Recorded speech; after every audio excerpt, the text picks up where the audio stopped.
Sejam todos bem-vindos ao canal Escola Dominical Brasil. Meu nome é Vanderlei Claudiano e hoje nós estamos terminando o livro de Doutrina e Convênio, pelo menos as sessões, né? Parece que foi ontem que começamos a sessão 1 de Doutrina e Convênio e hoje terminamos aí com a sessão 138. Não tem mais sessões para estudar nas próximas semanas. Uma pessoa até me perguntou, agora só ano que vem, Vanderlei, que nós vamos estudar o Velho Testamento, você não vai compartilhar mais nenhuma mensagem durante essa semana? Bom, ainda tem as designações aqui. Semana que vem nós vamos estudar as regras de fé, a declaração oficial 1 e 2, tá bom? E depois das declarações oficiais, na outra semana, nós vamos estudar um assunto muito interessante que é a proclamação ao mundo, à família. Uma proclamação que eu amo, tá bom? Compartilhar aí, a gente vai poder estudar mais profundamente, né? Eu vou ter uma semana para falar sobre a proclamação, isso vai ser muito bom para compartilhar. E depois da semana de compartilhar sobre a proclamação ao mundo, aí sim nós vamos estudar sobre o Natal, tá bom? Até o dia 26 de dezembro. Depois do dia 26, né, no dia 27 ali já começa, já para iniciar a virada do ano, o livro aí de o Velho Testamento que estudaremos junto. Então não vai ter pausa aqui, não vai ter recesso, férias. Não dá para tirar férias da igreja, de ler as escrituras, meditar, né? Então vamos lá, vamos firme, perseverar aí, que vocês estejam junto comigo nessa meta de todos os dias estudarmos juntos das escrituras, tá bom? Algumas pessoas comentou sobre que parece que nunca estudou o livro de Doutrina e Convênio, o tanto que aprendeu esse ano, né? Com o estudo que nós fazemos juntos aqui. Muito bom, muito obrigado, tá bom? Ao estudo que eu faço e outras pessoas fazem também, outros influenciadores, tá bom? Tem o Gustavo Bayer, tem o Leandro Lestat, tem várias pessoas, o Alex, o Lucas Guerreiro, várias pessoas que fazem conteúdo do Vem Segue. Tudo isso enriqueceu muito o nosso estudo, tá bom? Muito obrigado a todas essas pessoas e os comentários de vocês também, como eu aprendo com o comentário de vocês, tá bom? Muito obrigado também pelos comentários de vocês. Hoje eu vou compartilhar com vocês aqui a sessão 138, vou começar pelo versículo 1 em diante aqui, que é quando Joseph F. Smith ele está meditando sobre as escrituras. Na verdade eu vou lendo aqui e já vou explicando o que aconteceu. Este é um padrão para que nós possamos receber revelação também pessoal, tá bom? Conhecer os mistérios de Deus aí. Então eu começo aqui no versículo 1, uma parte que ele já diz assim, ó: sentei-me em meus aposentos, meditando sobre as escrituras. Interessante aqui, que ele não fala que ele sentou ali e estava lendo, ou com as escrituras abertas lendo. Ele estava meditando as escrituras, coisas que ele já havia estudado, ou por exemplo, uma escritura que você já conhece vindo na sua mente, ou você pensando sobre aquela escritura. Ele estava meditando dessa maneira sobre essa escritura. Algo bem interessante aqui também é que ele falou que sentou-se em seu aposento. Para nós recebermos revelação é muito importante nós estarmos numa calma, né? Estarmos tranquilos, poder sintonizar-nos com Deus. Tá bom? Acredito que Deus está sempre falando conosco e às vezes a gente na correria do dia a dia deixa de sentir essa influência, de perceber que Ele está falando conosco. Então é muito importante esse fato de sentar, de meditar, tá bom? Ter esse tempo para receber essa revelação pessoal. Aliás, sentar, né, para meditar ou para tudo que é importante, sentar é melhor para refletir, para conversar, tá bom?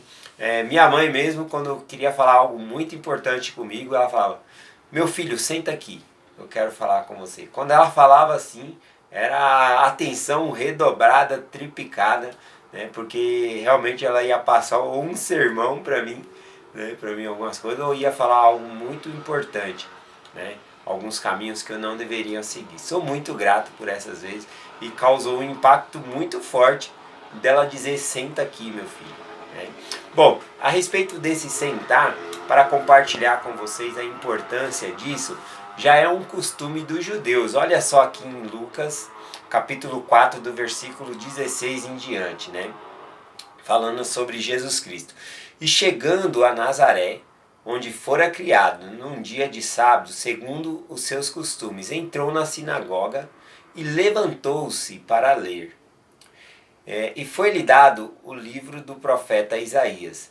E quando abriu o livro, achou o lugar que estava escrito, né? O Espírito do Senhor estava sobre mim, é uma escritura de Isaías aqui. Bom, enfim, olha só para nós percebermos alguma coisa. Jesus Cristo, ele estava lá, né, em Nazaré, e ele foi como de costume até a sinagoga. Como é o nosso costume, por exemplo, ir aos domingos na igreja. Lá ele estava indo ao sábado. Tá bom? Então ele foi. E olha só como é interessante. Nos domingos, inclusive o primeiro domingo do mês, que é hoje, né, nós vamos na igreja e temos a oportunidade de prestar o nosso testemunho. Como isso funciona lá na igreja? Se você sente vontade de prestar o seu testemunho, você se levanta de onde você está, né, e vai até o púlpito ali e presta o seu testemunho. Algo sobre a expiação de Jesus Cristo, algo que Deus fez na sua vida. Isso é muito importante. Tá bom? E aqui está falando sobre isso. Olha como os judeus eles eram na sinagoga. Estavam todos sentados e se você quisesse ler a palavra, né, você tinha que se levantar e ir, né, até a frente.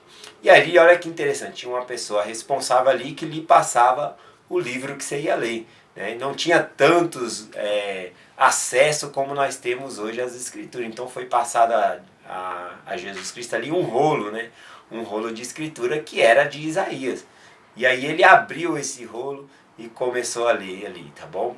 Então olha que interessante, ele leu essa escritura e ele não disse nenhuma palavra após ele ler, tá bom? Nos finais aqui do versículo, ele vem e senta-se onde ele estava. Ele levantou, foi lá, foi-lhe dado o livro que ele ia ler, né? Não ele escolheu, a pessoa passou, foi por inspiração, realmente aquela escritura estava se cumprindo aos ouvidos dos judeus ali, depois você pode conferir, tá bom? É Lucas capítulo 4.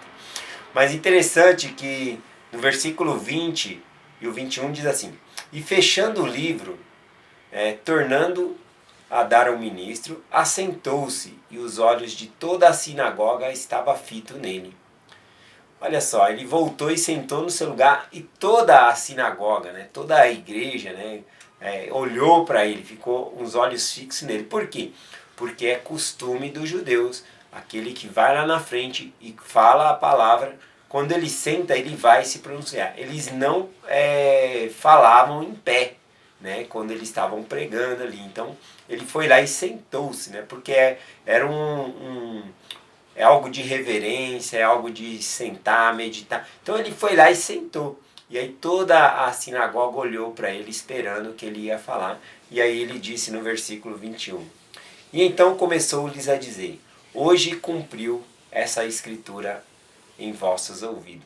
Então é muito importante a gente sentar.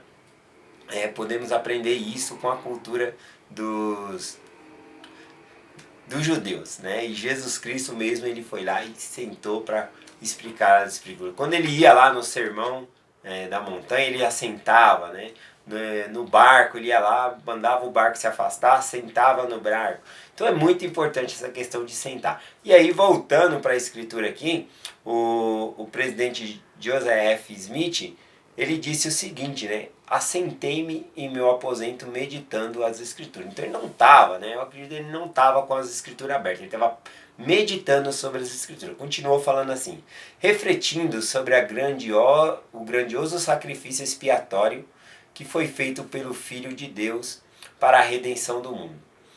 E a grande e maravilhoso amor manifestado pelo Pai e o Filho na vinda do Redentor ao mundo, para que por meio de sua expiação e pela obediência aos princípios do Evangelho, a humanidade fosse salva. Enquanto estava assim ocupado, minha mente voltou-se para os escritos do apóstolo Pedro, aos santos da antiguidade, espalhados por Ponto, Galáxias, Capadócia e outras partes da área menor, onde o evangelho fora pregado após a crucificação de Jesus Cristo. Então olha só, ele estava lá sentado, meditando as escrituras, pensando sobre o sacrifício de Jesus Cristo, e a sua mente fez ele lembrar de outras escrituras do apóstolo Pedro, né? E aí então, ele pensando sobre esses escritos, ele vai lá e olha só o que acontece. Versículo 6. E abrir a Bíblia. Então aqui menciona que ele abriu a Bíblia, né? Mas antes ele estava meditando. Então isso é algo para nós aprendermos, né? Meditar sobre o que nós aprendemos, sobre o versículo, né? Ficar com aquele versículo na mente, o que nós aprendemos naquele dia. Isso é algo muito bom para se receber revelação. E li o capítulo 3 e 4 da primeira epístola de Pedro. E ao ler, fiquei muito impressionado, mais do que havia ficado antes, com as seguintes passagens. Olha só que ele já tinha lido essas passagens, muitos de nós já lemos as escrituras várias vezes, né, principalmente alguns versículos que são versículos chaves ali, né, e chega em algum ponto em nossa vida que aquela escritura ela vai ter mais impacto na nossa vida. Tá bom? Seja você meditando ou passando por alguma dificuldade, vai vir essa escritura na sua mente para te ajudar.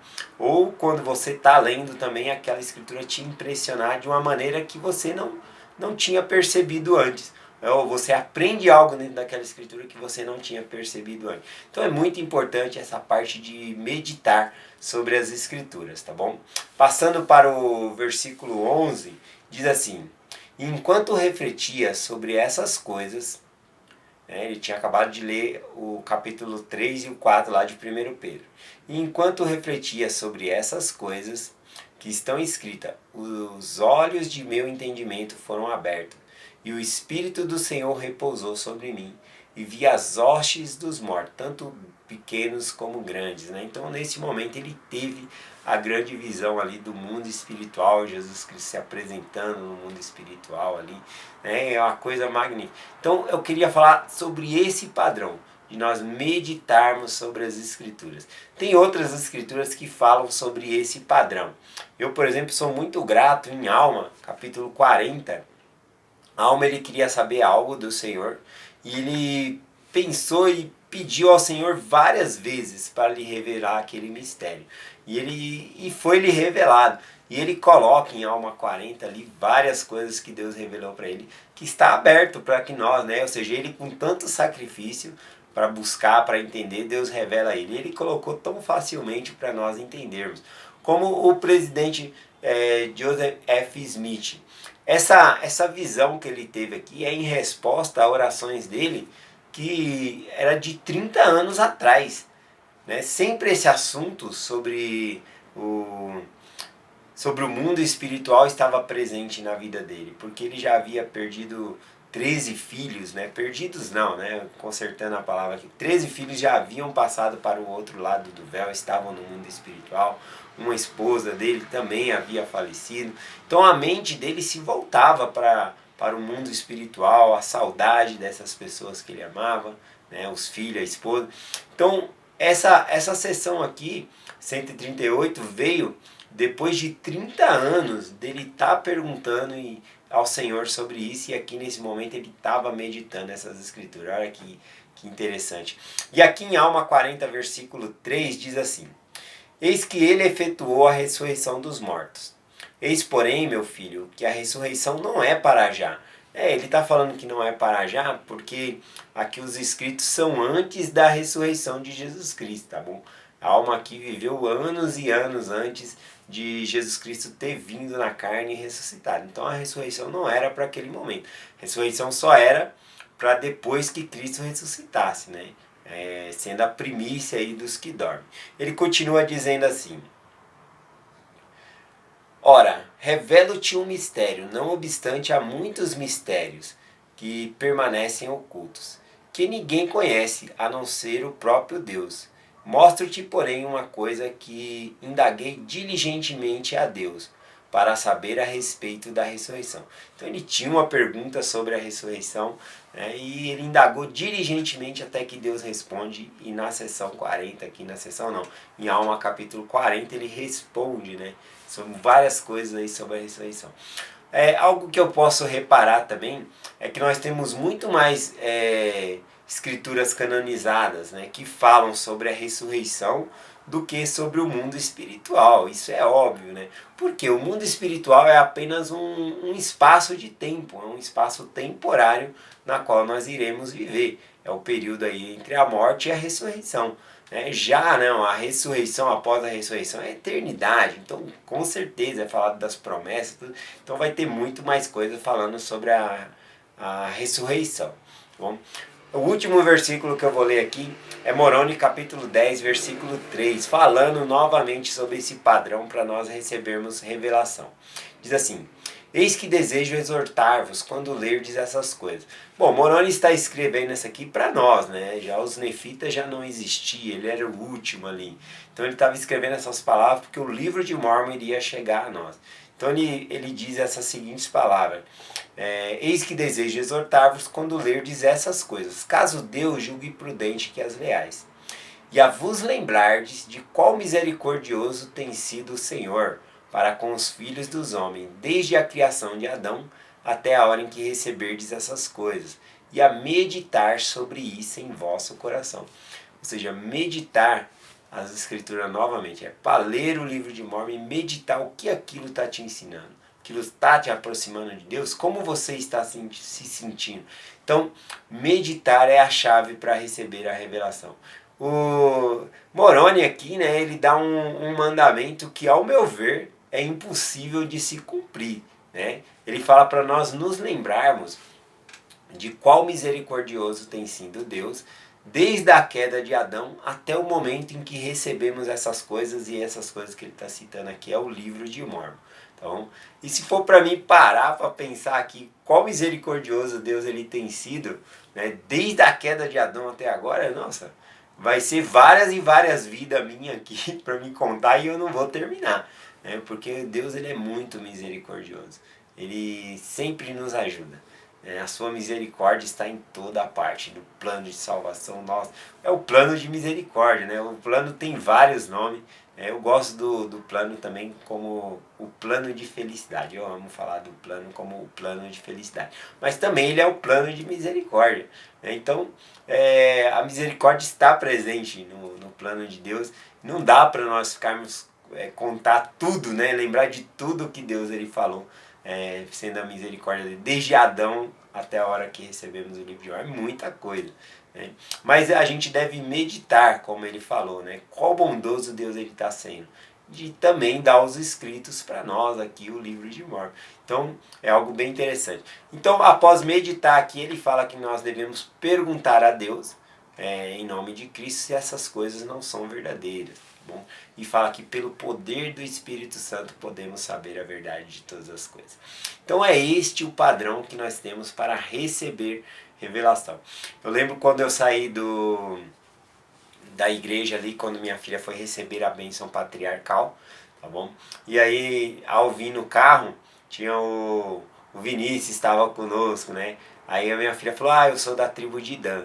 E aí o símbolo da tribo de Dan é uma serpente. E aí ela falou: eu vou ter que estudar para saber qual é o significado, né, da tribo de Dan, da serpente. Né? E aí rapidamente o Vinícius foi lá no Google e pegou ali qual é o simbolismo da tribo de Dan. Né? Aí falou a serpente, mas lá no Google falava assim, né? Nós nem sabemos porque uma serpente seria digno de ser classificada como símbolo de uma tribo, né? Sendo que a serpente ela é peçonhenta, e começava ali falando algumas coisas ali. E olha só que interessante, né? Isso uma procura no Google, né? Mas a gente tem que buscar a Deus, porque o símbolo de Dan, sendo uma serpente, tem um significado muito especial. Você já parou para pensar que no deserto, quando Moisés ele levantou uma serpente de metal no deserto, as pessoas olhavam para aquela serpente e era curada? Então aquela serpente simbolizava Jesus Cristo, tá bom? Então é esse, né, um dos significados dos símbolos da tribo de Dan ali, a serpente. A serpente também era muito inteligente, é citada ali, que dos animais que Deus ele criou, das criações de Deus, a serpente ela era muito inteligente, tá bom? Então tem vários significados aí. Então a gente não pode, por exemplo, querer buscar revelações, pelo lado, né? Ou seja, só pelo Google, coisa fácil. Realmente devemos pensar, ponderar as Escrituras e buscar a Deus. Revelação vem do céu, não pelos lados ali, tá bom? Bom, eu dizendo isso, as pessoas podem até pensar, mas então se você está compartilhando algo, isso não pode ser uma revelação para mim? Claro que pode. Basta você sentir no seu coração uma resposta por meio do Espírito Santo. E é uma confirmação de que isso é verdade. Tá bom?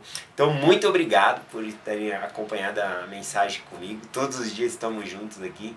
E estou ansioso aí também para começar o Velho Testamento com vocês. No dia 26 de dezembro, que vai ser a última designação deste ano aqui, tá bom? Que vamos falar sobre o Natal. No dia 26 eu vou fazer uma mensagem especial para vocês, tá bom? Então aguardem aí. Eu deixo essa mensagem com vocês em nome de Jesus Cristo. Amém. Até amanhã.